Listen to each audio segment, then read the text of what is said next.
Fake gladiators in Rome have been arrested for extorting tourists. A father took his 9-year-old son to Hooters following good grades. And Japan fans impress by cleaning up a stadium following a World Cup victory.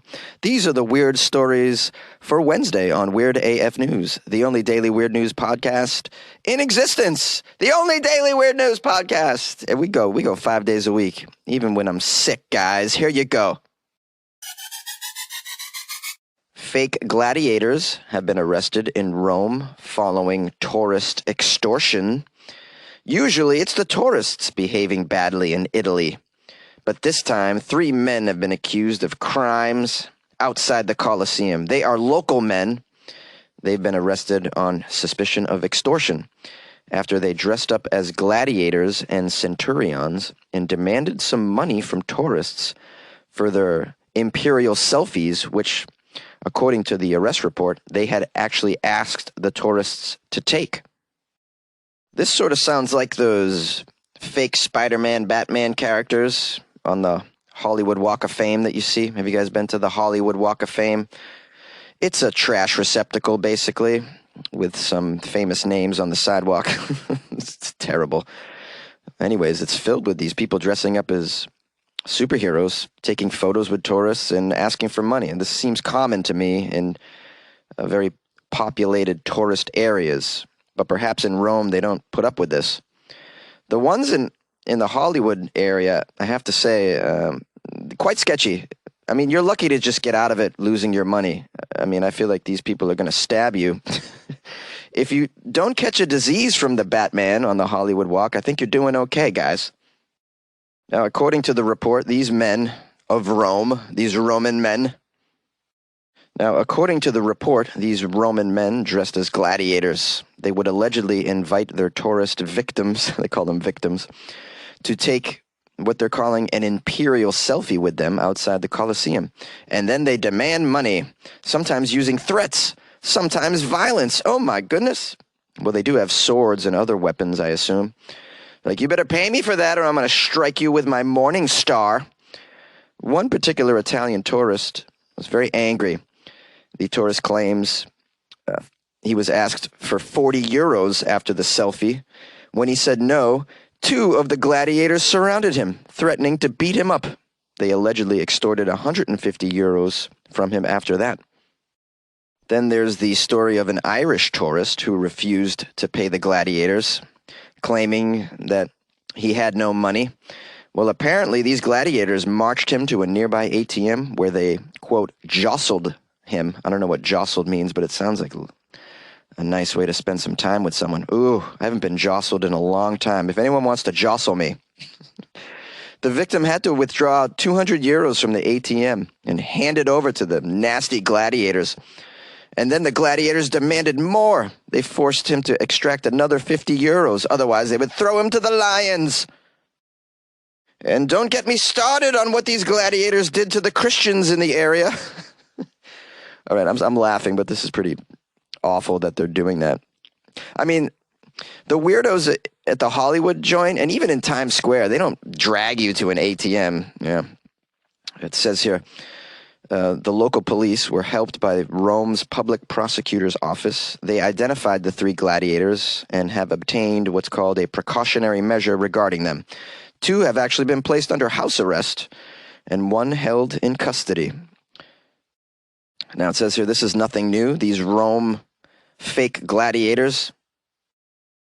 Now it says here, this is nothing new. The Roman fake gladiators, who are in fact usually dressed as centurions, soldiers rather than actual gladiators, they have long been a problem in the area, with many tourists snapping photos with them blissfully unaware that they are going to be charged for that photo, or off with their head. It is actually illegal to make tourists pay for photos, in case you're wondering, though these gladiators seem to have not got the memo. In January, I guess that's of nearly a year ago, 2 Romans were fined 13,000 euros when they were caught charging tourists for some photos, and their costumes were confiscated. How about that? Also, in 2015, a Romanian television crew filming the Centurions was actually robbed when they refused to pay for the video footage. Another centurion pulled up his tunic and made obscene gestures at the crew. Ooh, that sounds awful. Because from my understanding, the traditional Roman outfit features nothing under that tunic. So my guess is this centurion waved around his other sword at the film crew. Ooh. Hijinks ensue outside the Colosseum. A father took his 9-year-old son to Hooters as a reward for a good report card at school. This is a bit of a controversial story. It's about a week old. I wanted to cover it, but couldn't fit it in. So I want to do it because I believe it'll spark some conversation among the listeners. Maybe I'll get some calls on this because I'm sure you have an opinion. A 9-year-old boy who recently earned a very good school report was taken to Hooters by his father as a reward. Sounds great. At 9 years old, I would have loved to have gone to Hooters. At 9 years old, I knew they existed, but I had never seen one. We have Buddy Edwards, who is from Liverpool. Buddy got the trip of a lifetime, this 9-year-old. Got to go to Hooters and see some Hooters. His father, Paul, age 36, took his son down to the city's new Hooters outlet to celebrate the family's success. Yeah, I guess technically that is a family success. When the kids are getting good grades in school, you're hoping for a scholarship, maybe save you some money on college tuition. Famous for its burgers, beers, and scantily dressed young women. Scantily. I would argue not really scantily dressed any longer. Maybe in 1970 that was considered scantily dressed. They're wearing shorts and a tank top. I mean, albeit a tight tank top, but I mean, come on now. This isn't exactly scantily dressed. I've seen more scantily dressed women on national beer commercials than at a Hooters, for crying out loud. I mean, come on now. Hooters, it says here, isn't the stereotypical destination for a child who will remain as such for the next 9 years. But they allow kids in Hooters, so I mean, no laws are being broken. Says here, Liverpool is the second city in the UK alongside Nottingham to get one of the famous US dining spots. I love how Hooters is spreading throughout the world. Sorry, rest of the world, you have to put up with Hooters. I'd imagine in Europe, where people are more lax on their sexuality over there, they go to a Hooters and they're probably pretty disappointed that the girls are so clothed. I'd imagine, right? Father Paul says that his intelligent son, Buddy, didn't think Hooters was real. And so he took him there to prove that it actually existed. My guess is Buddy really knew that it was real because, the internet now can prove to you that it's real. And he was just trying to trick his dad into taking him to Hooters. I would try this again next season, but I would up it to like a breast bar. I was going to say the T word bar, but that might be offensive to the children in the room right now. Yeah, I mean, nice little trick to play on your pops. Get them to take you to the Hooters. But hey, if you're getting great grades, man, you need to be rewarded. And at 9 years old, he's probably already been at Chuck E. Cheese, right? I don't even know if there's Chuck E. Cheese over there in the UK. Is there? Now, you're probably wondering, how did the mother respond to this activity? Well, she was totally supportive. She actually dropped them off at the Hooters, which is nice, especially if you're the husband, because you can get totally cocked because you're getting a ride home.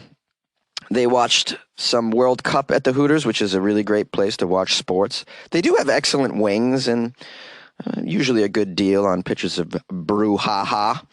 The food is, it's okay. It's okay. It's bar food, but yeah, Hooters are great, man, at the end of the day. And not a very scandalous place, in my opinion, to take a young boy.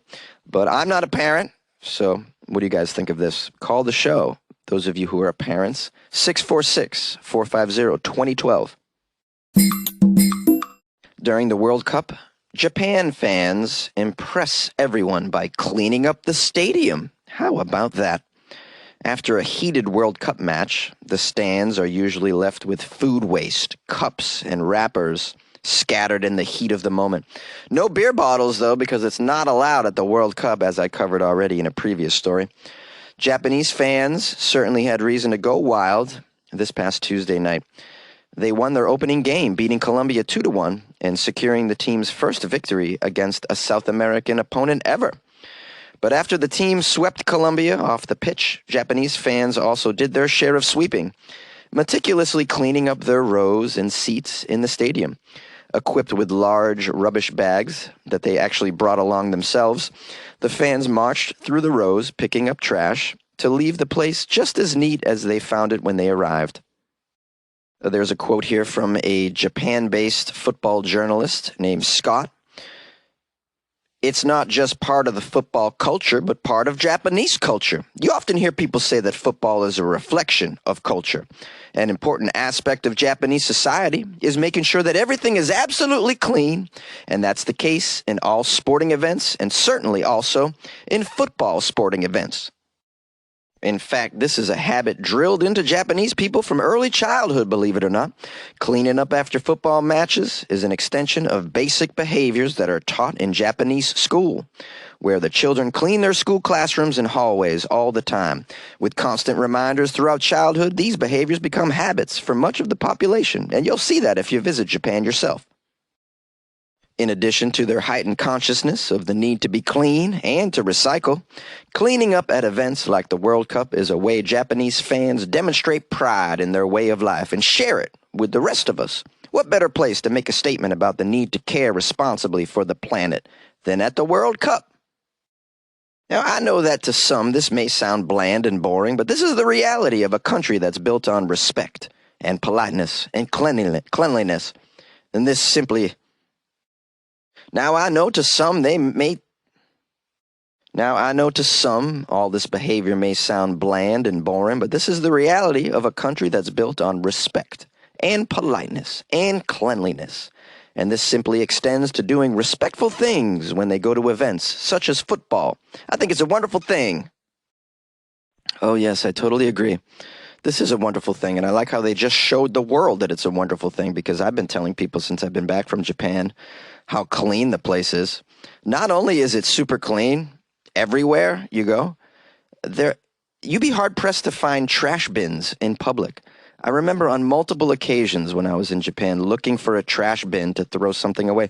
They really don't exist. Not like you see here in the U.S. You find trash bins on the street corners and in subways, public transportation places, outside of buildings all the time. Trash bins. Sadly, oftentimes you'll find the trash bin with the trash laying on the ground next to it, as though all we could muster up in our effort to be clean was kind of get to the vicinity of the trash bin and throw it in there. And if we miss, we just leave it there. That's sort of the American way, right? Well, in Japan, for some reason, hardly any trash bins, yet the streets, you could eat off them. So it made me realize that I think they are so, clean conscious that even when they have a small piece of trash, there's no bin around. They actually keep it on their person until they get to their home or their workplace or some other place where they actually have a trash bin. So that's even a whole other level of conscientiousness. You understand what I'm getting at here? A whole other level where they say, you know what, I'm going to be uncomfortable for a little while holding this empty soda can or whatever, and I'm going to make sure I throw it away when I get home later. It may be an hour from now, but whatever. I'll just hold on to it. I mean, you don't see that kind of behavior, certainly in my country. And especially following sporting events where we take pride in trashing the joint when our team wins. Lighting cars on fire is a thing as well. It's like in Philadelphia, they had to grease the lampposts during the World Series. You certainly don't see that after American sporting events. We trash the place, whether our team wins or loses. You certainly don't see that at American sporting events.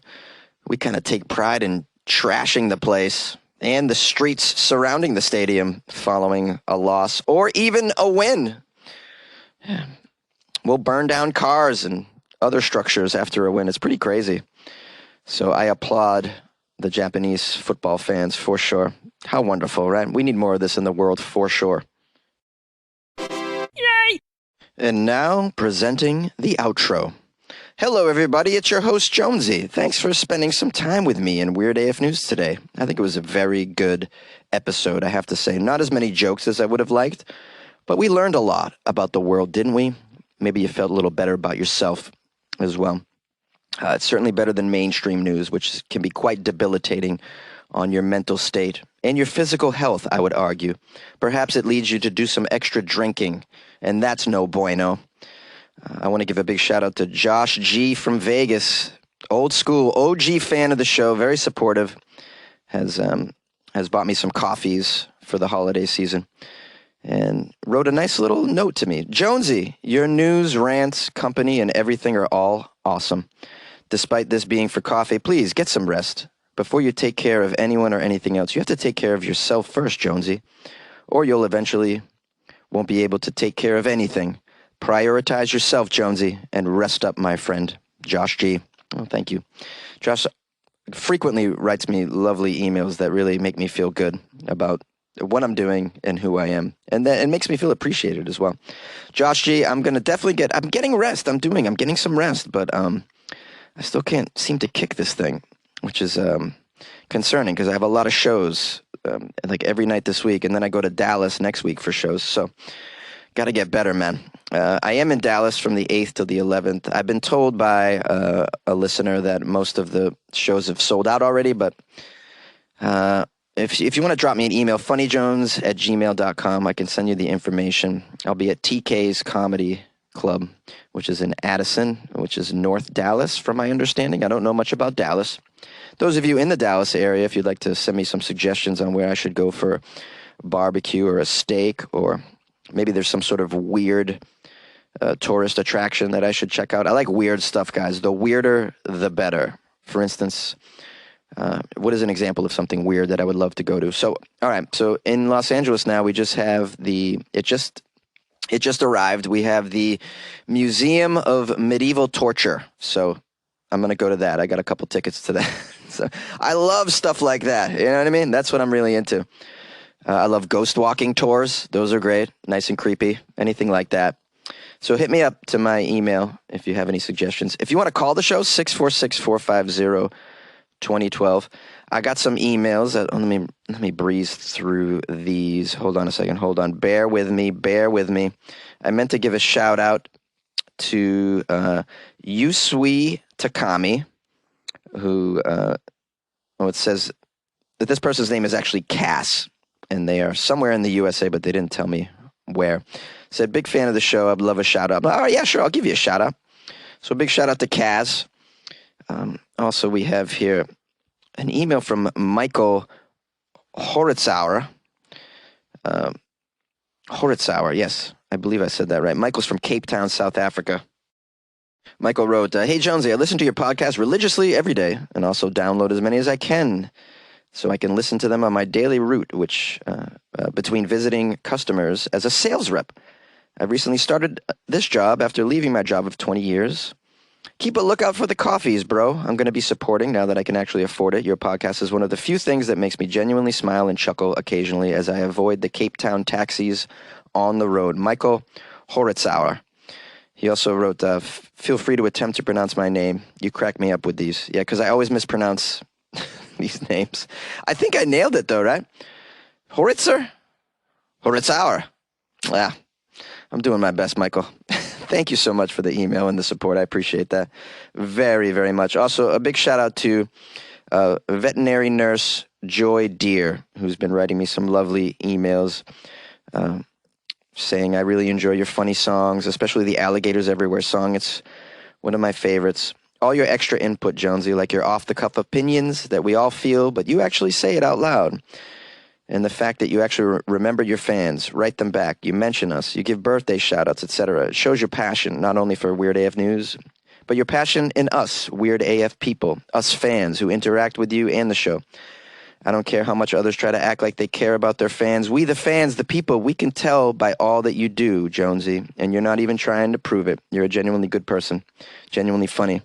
And that's why you've got so many people who love who you are and what you do for people. That's making us think about news of the world and to lighten up about our lives and not take our little personal issues so seriously. We humans need to know and be reminded of that quite often. Always listening, gratefully and respectfully yours, Vet Tech Nurse Joy. And I have to say, I'm very touched by that email for sure. That was really lovely, Nurse Joy. I very much appreciate that. Made me feel amazing, despite not feeling so good today. Okay, you guys got all the info. If you want to support the show, buy me coffees or whatever, like Josh G, go to weirdafnews.com and click on the Buy Jonesy a Coffee banner, or join the Patreon. That's a good way to do it. Patreon.com/weirdafnews, or click on the Patreon banner on the website, or download the Patreon app and do a search for Weird AF News. Jonesy, this is Morgan. I hail from the beautiful Black Hills of Rapid City, South Dakota. Wanted to let you know I was forcefully introduced to your podcast. At first, I like to talk a lot of shit at you, saying, what the heck are you talking about, dude? Like, get to the point. But you know what? You wore off on me. And I'm addicted. I can't stop listening. Every morning, I had to switch you up from the last podcast to second podcast after this day in history, of course. But reason of my calling, I just wanted to put a little bit of my 2 cents in regarding your little automated robot situation. Have you ever seen the movie iRobot or Centennial Man or any of those other AI movies where the robots decide, I am better than these scoundrels. We should probably execute all of them and take over the world. I mean, I don't know. It could be Hollywood. It could be foresight. I see nothing good of this. I don't think the better interest of our community is in mind. I think this is just a cop-out for the cops. Like you said, let's get some mental health for these people. Let's get them off the street. Let's get them some clothes, a shave, a job interview. Why are we locking all these people up? Why are we killing them? Do we really have that bad of a population problem that we need to just kill off the people that you don't deem worthy? Anyway, that's my 2 cents. But, yeah, I've always been a good listener, man, and been procrastinating calling in. Not gonna lie, just got out of the shower, said, should probably give him my 2 cents. Because that robot situation, it just kind of pissed me off. Anywho, thanks for giving me something to look forward to. Always have the podcast playing in the morning. I've forced it upon a few friends and turned them into some believers too. So from one weirdo to the next, keep keeping it weird, man.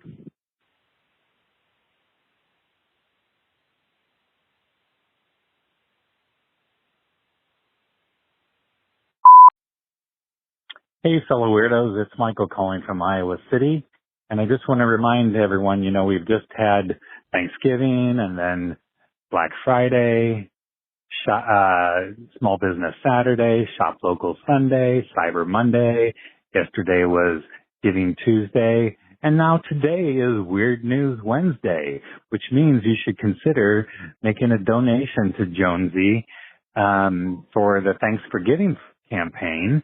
And please make a donation if you're so inclined to help support him in this 5-day-a-week podcast that he makes. Now, he admitted yesterday that he didn't have COVID, but that he was sick, and clearly he was delirious with fever and temperature, because I did take his temperature psychically, and he definitely was hot-blooded. I could check it and see that he had a fever of 103. So come on, baby, make a donation, because he was clearly out of his mind delirious, because he was saying things like, if you donated to him, the pearly gates would open and you could get into heaven. That's not how you do it. And Jonesy knows better. But, with his delirium, he was saying things like that. I can tell you a little bit about how to get into heaven, and it's not that way. It says in Ephesians chapter 2, verse 4, that you have faith in God, and then by believing in him, God's grace will get you into heaven. It's not your good deeds. So, even though I'm willing to make a matching donation of $5 for every new Patreon member that joins, and for a $2 matching donation for every new a cup of coffee that's bought for Jonesy, and every PayPal donation. My good deeds of doing that up to a $200 maximum donation, my good deed there isn't going to get me into heaven. It's God's grace that gets us into heaven. And Jonesy knows that too, because for many, many years he was a good old Catholic boy, and he knows that as well. But people, if you're just listening one time to this podcast and you're going to write a nasty review that says, oh, this guy thinks you get into heaven by making a donation to him or something like that. No. Jonesy knows better. You've got to remember that this is a Weird News podcast, that Jonesy's a professional comedian, and that this is a comedy podcast overall. Come on, people, lighten up. Comedy's not pretty. And really, comedy is not fun for people doing it. Comedy is hard work, so come on. Think about making the donation. We want to reward Jonesy for his hard work. And